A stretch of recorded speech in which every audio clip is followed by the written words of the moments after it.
예, 오늘은 마가복음 97절 말씀입니다. 누가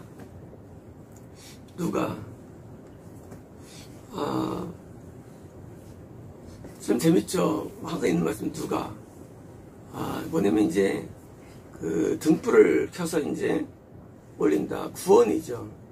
그런데 이런 비유들을 말씀하실 때 잘 못 알아듣는 거예요. 그러니까 누가 들을 귀가 있다면 많이 나왔죠. 10분의 비유에 또 들을 귀 있으면 들어, 또 말씀하시고 지금처럼 또 10분의 비유를 설명한 다음에도 어렵다는 거예요. 참 이게 참 신기해요. 비유가 어렵죠. 근데 비유를 설명을 했어요. 지금요 설명했는데 어렵다는 거예요. 그러니까 이제 우리는 이제 성경을 이제 이해하는데 성경이 어렵죠. 근데 성경을 해석한 게 설교예요. 설교도 어렵다는 거예요. 참 어려워요. 이 교리는 쉽습니다. 이 성경 지식은 쉬워요. 그런데 예수님의 마음을 토해내가지고 진리로 아는 건 굉장히 어려워요. 거의 암호 수준의 암호요.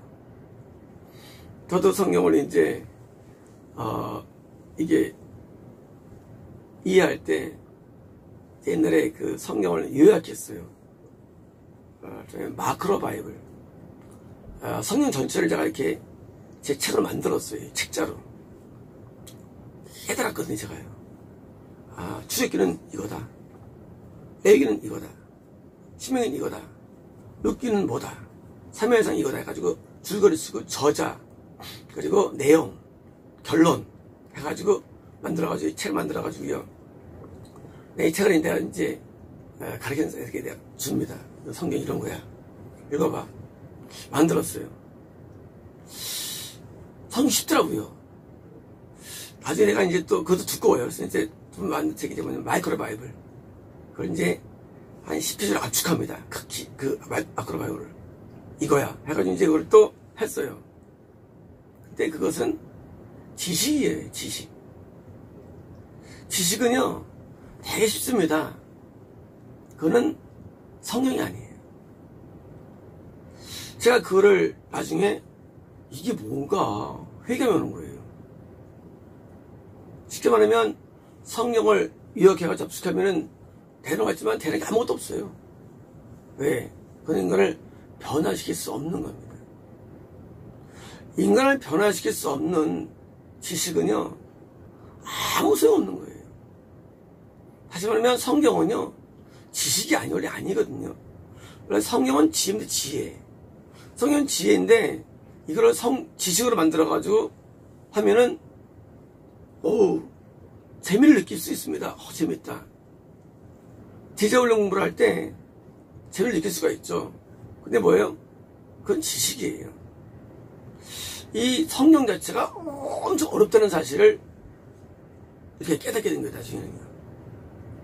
이거는 압축할 수 없어요. 요약할 수 없습니다. 성경은 우리가 남에게 설명도 어려워요.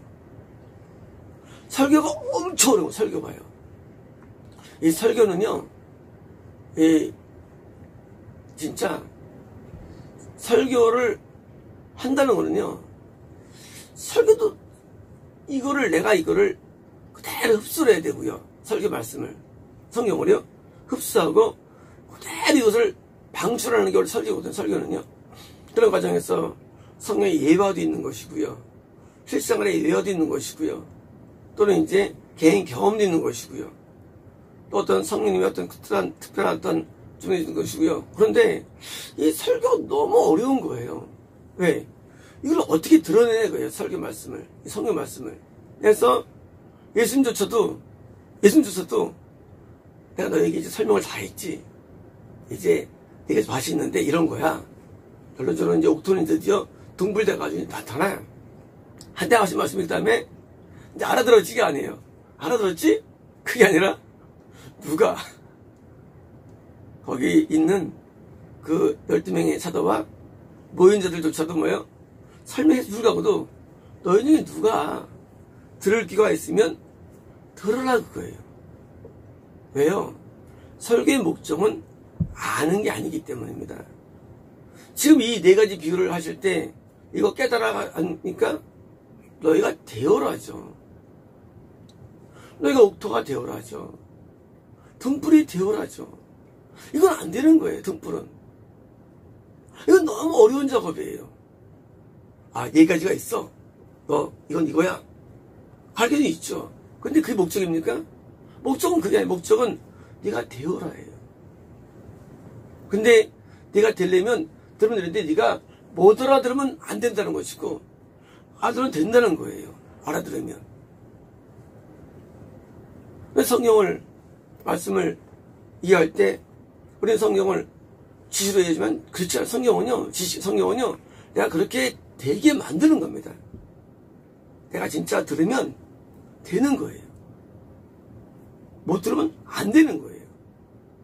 그래서 우리가 들을 귀가 또 보는 눈이 있느냐예요. 토요일 안대 기도할 때 제 앞에 어떤 인조인간이 나타났습니다. 인조인간. 근데 그 안에 이렇게 빨간색, 파란색, 노란색 이런 회로가 막 몸에 있는 거예요. 회로들이. 전 인조인간 같았어요.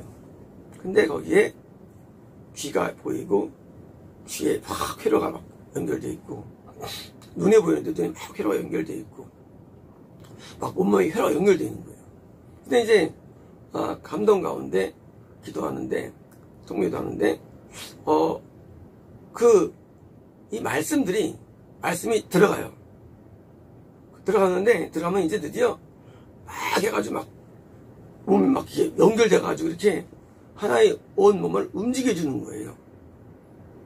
로봇도 아니고. 그래서 제가 이제 그거를 이제 통면으로 설명을 드렸죠. 이렇게 했죠. 저도 좀 약간 놀란 장면이었습니다. 신기하다. 어쩌면은 제가 볼 때 들을 귀가 있다는 게 뭔가를 의미해주는 상징적인 환상일 수 있다고 저는 생각됩니다.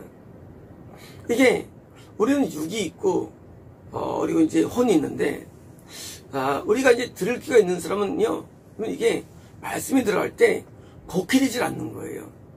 대부분 말씀이 이게 곡해가 됩니다. 성의 음성도 어려워요. 왜? 곡해가 돼요. 어쩌 저녁에는 기도하는데 간단한 말씀 나왔어요. 멀리 보라. 더 멀리 보라. 아니, 가장 멀리 보라. 그리고 이제 하여튼 그거 나왔어요. 또 짧게 나왔어요. 해석됩니까? 해석 안 돼요. 성의 음성도 해석이 안 됩니다. 설사 쉬운 게 해석이 된다 할지라도 그게 그건지는 어려운 거예요. 사실은요. 참 어려워요. 성의 음성도.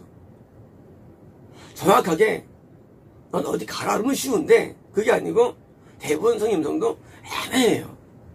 우리가 성경도 애매하고요. 음성도 굉장히 애매해요.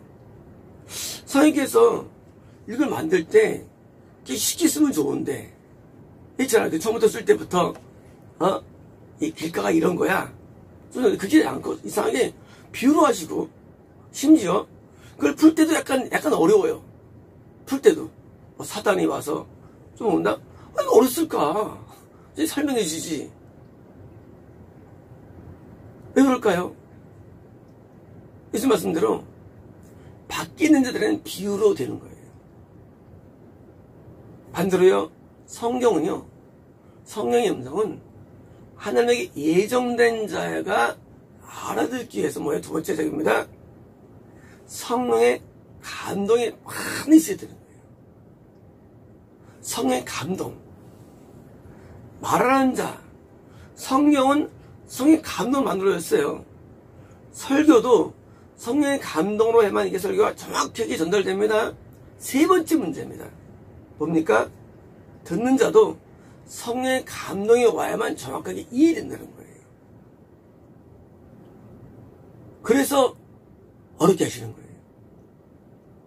왜요? 모두가 구원받을까봐, 모두가 천국 들을까봐라고 이사야에 기록되어 있죠. 고침받을까 하노라 우려야 된다는 거예요. 뭐예요? 이 세 가지를 통해서 역사하시는 거예요. 성령의 감동으로 지어진 것을 천국하는 감동을 입은 사람이 그대로 이것을 표현해줘요. 그런 것도 안 돼요. 그것만으로도 안 되고, 듣는 자가 성령의 감동으로 그걸 들어야만 열매가 맺어지는 겁니다. 그래서 이 말씀은 그때부터 끝까지 어려운 거예요. 어떻게 들은 바든가 드디어 열매를 맺어서 그가 등불 구원받은 자가 되는 것이죠. 그래서 성경을 이 말씀을 들을 때 많은 경우에 이게 오해가 일어납니다. 왜냐하면 이 설교 자체도 어려운 거기 때문에 오해가 일어나요. 그런데요, 지적인 설교는 참 쉽고 오해가 안 일어나요. 왜냐면 지적인 설교는 그냥 지식이기 때문에 지각층 있고 멘틀이 있어요. 여기 오해가 있을 수 있어요? 없어요. 이런 것들은요. 지금 12km의 대기권 벗으면 산적 없어져요. 이런 건 오해가 안 일어나요. 근데요, 성경은요 그런 게 아니에요. 성경은 우리를 바꿔야만 되는 목적이 지은 게 성경이에요. 내가 바뀌어줘야 돼. 그런데 이 바뀌어줘야 되는데, 듣는 자가 거기서 이 내용에 따라서 자기 스스로가 자꾸 회를 꽈듣는데 사탄이 역사해가지고 꽈듣고, 설사 말씀으로 변화가 돼도 다시 어떻게 합니까? 다시 또 공격 돌아가지고 또 꽈버리고요. 설사 말씀으로 은혜를 받고 열매를 맺을 것 같이 쫙 있다 할지라도 그래도 사탄이 이 구름처럼 해가지고 열매 맺게 해가지고 말씀을 엎혀버리는, 결국 구원을 막아버리는 그런 많은 문제가 야기되는 거예요. 그래서 성경은 처음부터 끝까지 굉장히 난해한 것을 알게 됩니다. 제가 마태복음을 강의하고서 아주 문제들을 많이 받게 됩니다. 목사님 이렇게 탁월한 말씀 처음 들어본다는 거예요. 난 이게 이건지 몰랐다는 거예요, 말씀이. 그럼 제가 좋아한다고 생각하십니까? 전 좋아하지 않아요, 그런 얘기 들을 때. 왜냐면 그게 목적은 아니기 때문에. 그렇게 대단하고 느끼면 되는 거냐? 그게 아니에요. 그 말씀대로 되는 게 목적이에요. 굉장했습니다. 아유, 안 중요해요, 이거. 이렇게 놀 수 있나요? 안 중요해요. 받는 자가 그렇게 되어지는 거예요. 이 말씀대로 변해야 되는 거예요. 그게 목적이지, 말씀을, 이렇게 풀 수 있습니까? 목숨밖에 없어요. 안 중요해요. 그래서 오지도 않았으는 거죠. 말씀이 내게 그대로 이루어지는 목적을 갖고 있습니다. 우리가 연장이, 지난번에 이제, 못은 뭐예요? 못은 박혀야 되는 거예요, 목적이. 그렇죠? 안 박히면 못은 의미가 없는 거예요. 망치는 뭐예요? 때는 목적이 있는 거예요. 말씀의 목적은 변화의 목적이 있는 것입니다. 변화의 목적. 지금 내가 너희에게 이제 얘기를 다 했지? 너희가 등불되지 않으면, 너희가 지금 허수한 거예요, 그 얘기예요. 너희가 빛되지 않으면 다 소용없어, 그 얘기예요. 말씀은요, 우리를 변화시키고 새롭게 해야 되는데, 이 말씀은 진리입니다. 그래서 이 말씀 앞에 드디어 이제 내가 말씀화되는 거. 분명히 말씀이 육신이 되어 우리 가운데 임했다고 요한복음이 시작됩니다. 스타트할 때부터. 요한복음이 나 천지 만들고 말이야 하지 않고 말씀이 육신이 되어, 우리 성육신이라 부릅니다.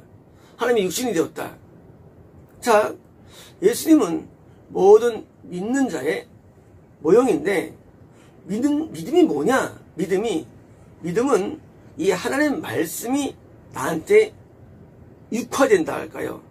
말씀이 나한테 이루어지는 거예요. 계명이 이루어지고 하나님의 말씀의 뜻이 이루어지고 나한테 이루어지는 거예요. 이게 바로 구원이에요. 구원은 아는 게 아니에요. 말씀이 이루어지는 거, 나한테.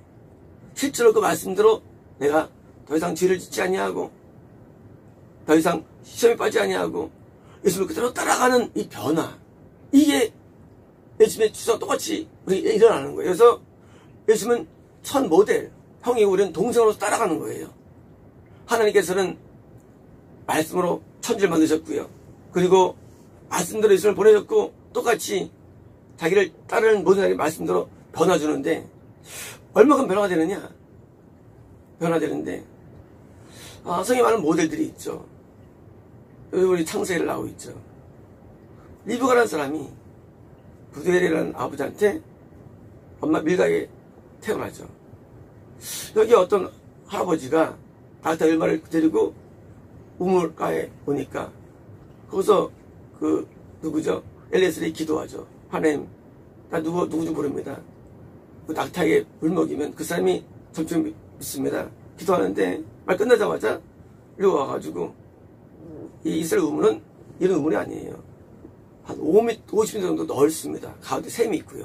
이게 싹 내려가는 이렇게 돼 있어요. 샘. 이렇게 내려가는 우물인데 그 엘리에셀에게 물을 떠다준 다음에 막 달려가가지고 또 달려가서 10마리 낙타에게 구유에다가 물을 막 팔아 나르는 거예요.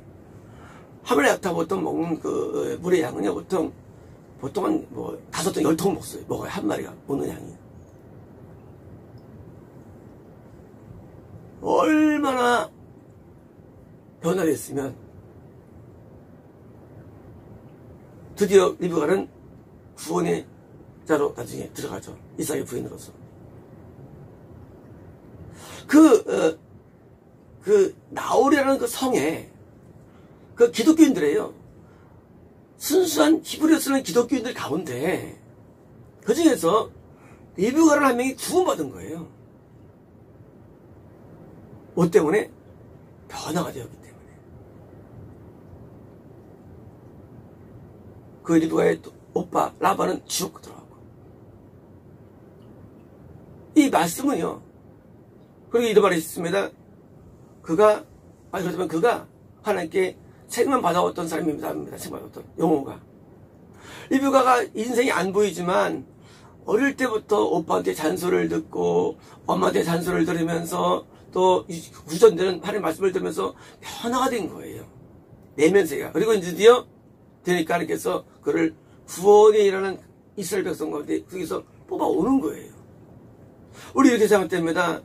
나는 이제 창기 받았으니까 천국 가겠죠. 물론 맞습니다. 뭐예요? 꼭 그런 건 아니에요. 우리가 말씀으로 변화가 돼야만 천국에 들어가는 것입니다. 근데 이 과정이 시간이 짧지는 않습니다. 아주 긴 과정이에요. 이 과정들에서 드디어 내가 변화받으니까 드디어 열매 맺고 드디어 맺어가지고 구원자로 올라갑니다. 지난주에 그 구원받은 우리 성도님이 그런 말씀 하시더라고요.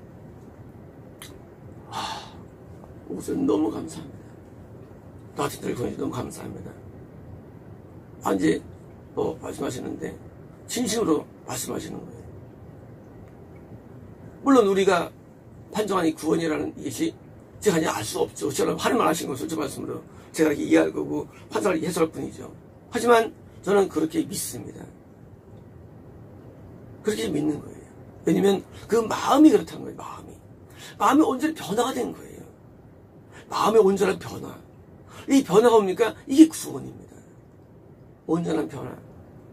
그래서 예수님께서 비유 말씀하신 다음에 또 설교한답니까? 오늘처럼 들으라고 한 겁니까? 이제 어딘지 우리는 귀를 기울이고 해야 되는데 우리 최성도님께서 마가복음 이걸 타입해 주십니다. 근데 어제 이런 말씀 하시더라고요. 말씀 진짜 좋네요. 그런 거예요. 그랬죠. 원래 따를 때 더 은혜가 된다고 따로 들을 때 이게 진짜 지나갑니다. 이제 따로 이제 인터넷 들으면 더 좋다고 그래서 이제 말씀드렸죠. 왜 그럴까요? 왜 좋을까? 그때 왜 좋을까요? 원래는 이런 거예요. 여기서 들을 때는 그냥 스쳐 지나갈 수가 있어요. 그런데 마음을 먹고 은혜 받아야겠다. 저 말이 무엇인가 내가 알게 하겠다라고 그러면요 진짜 그 은혜가 되는 거예요. 참 신기해 이게요. 사람이요 똑같은 설교를 듣고도 또 내가지고도요 그냥 해보세요면요 은혜가 안 돼요. 그런데요 뭔가 하고 인터넷에서 들으면요 그때 은혜가 돼요. 왜? 내가 들어야겠다는 마음이 주는 효과예요. 내가 들어있다면 되는 거예요. 우리가 뭐 수십만 있는 그런 그 조회수가 나는 그런 설교들이 있어요. 거기서 은혜가 나타납니다. 왜 나타나면요 사람들이 세상에 30만 이걸 조회했어 하고 마음 먹고 들어가니까 은혜가 되는 거예요. 근데 조회가 12회예요. 그러면 이제 누가 들어와도 그런 그렇지 하고 안으로 그냥 가버리는 거예요. 그래서 이 목사님이 만약 우리 교회가 몇몇 안 모여서 그렇지 나도 나 같은 설교도 설교를 많이 못했는데 나 같은 설교도 수십만 모이면 은혜롭게 된다는 거예요. 원리가 뭐냐면 들으라예요. 듣는 자가 귀를 기울이면 조금 은혜가 임하는 거예요. 듣는 자가. 반대로요. 아무리 설교를 잘해도 안 들으면 안 들리는 거예요. 그래서 절정 내렸냐? 구원이. 놀랍게도 예수님표현은 들으라예요. 구원의 결정이. 우리 구원을 이해할 때 다른 게 생각하죠? 결정은 들으라예요. 듣는 자는 결국은 열매까지 가는 겁니다. 안 들으면 안 가는 거예요. 들으라요. 곡해하지 아니하고 왜곡되지 아니하고 정확히만 말씀만 이해한다면 내가 듣는다면 우리는 누구든지 다 구원에 들어갑니다. 아치겠습니다.